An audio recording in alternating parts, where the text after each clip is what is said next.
My name is Brandon Silver, and I am an international human rights lawyer and founding policy director at the Canada-based Raoul Wallenberg Centre for Human Rights, which is chaired by a friend to many of you. I see many familiar faces in the room.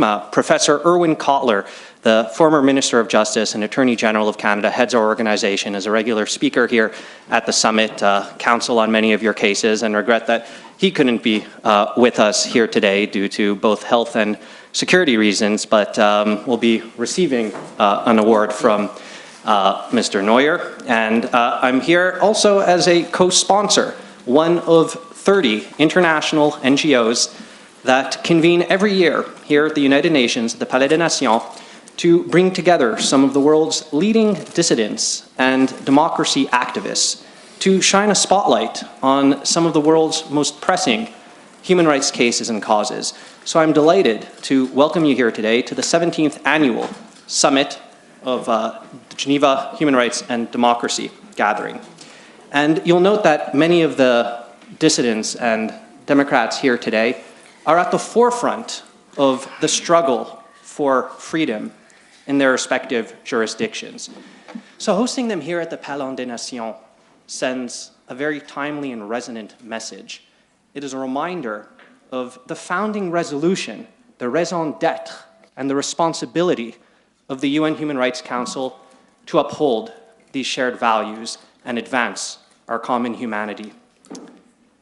But it is also a challenge to the status quo of despots, dictators, and demagogues that far too often set the agenda at the Council and fill these hallowed halls.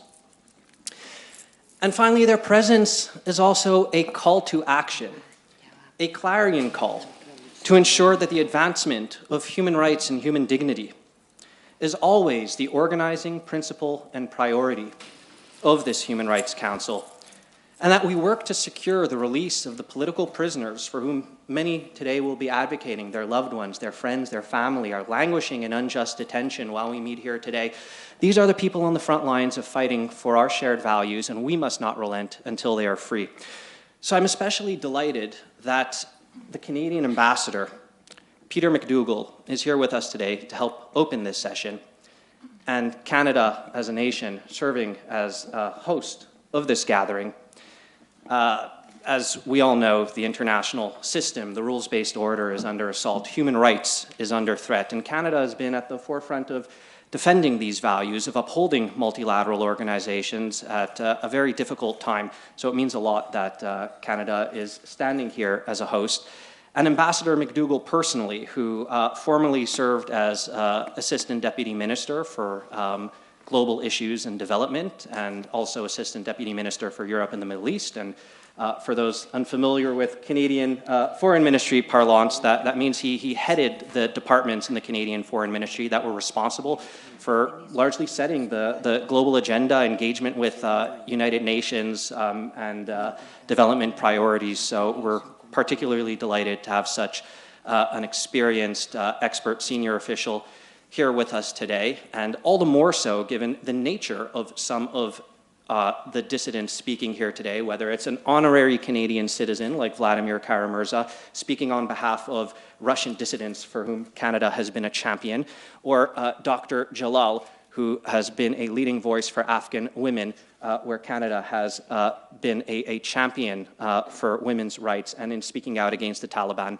Or in the case of Sebastian Lai, who is here to speak of his father, Jimmy Lai, who is languishing in unjust detention in Hong Kong on false charges in a sham trial at 77 years of age with diabetes, and where the Canadian Parliament has unanimously called for his unconditional and immediate release, and quite anonymous, rarely, given how fractious the political nature of Ottawa is, not only reached that unanimity, but held special hearings devoted to the case and cause of Jimmy Lai, where Sebastian testified alongside his counsel, Keelan Gallagher, who's here with us today. So I give the floor to Ambassador McDougall